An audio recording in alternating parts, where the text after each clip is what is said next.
In today's video, I'm going to teach you how to download Bigo Live app on Android. Bigo Live is a live streaming and video chat app where you can watch streams, go live yourself, join voice chats, and interact with creators around the world. If you're new to Android or just want a quick refresher, I'll walk you through each tap so you can get the official app safely and start exploring.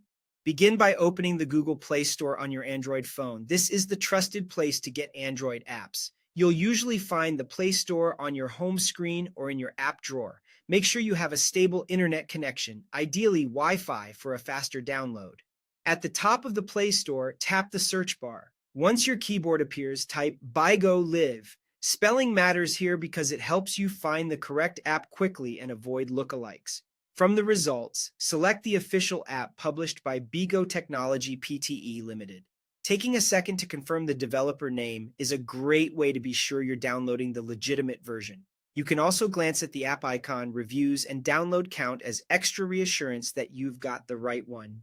Next, tap Install. The Play Store will start downloading the app and then automatically install it on your device. You'll see a progress bar and the timing will depend on your connection speed.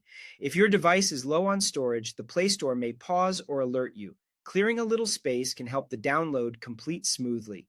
You might also see prompts related to permissions or network usage. Just read them carefully so you know what the app needs to function. When the installation finishes, tap Open. That launches Bigo Live right away. You can also find it later on your home screen or in the app drawer if you want to come back to it. From here, you're ready to explore. Watch live streams, discover creators, join voice chats, and if you want, go live yourself. Keep in mind that live video can use more data than regular browsing, so Wi-Fi is a good idea if you're watching for a while. That's all it takes. You opened the Google Play Store, searched for Bigo Live, chose the official app by Bigo Technology Pte. Limited, tapped Install, and then opened it once it was ready. Follow along with these same steps anytime you need to grab an app from the Play Store, and you'll always land on the genuine version. Enjoy exploring Bigo Live and have fun connecting with creators worldwide.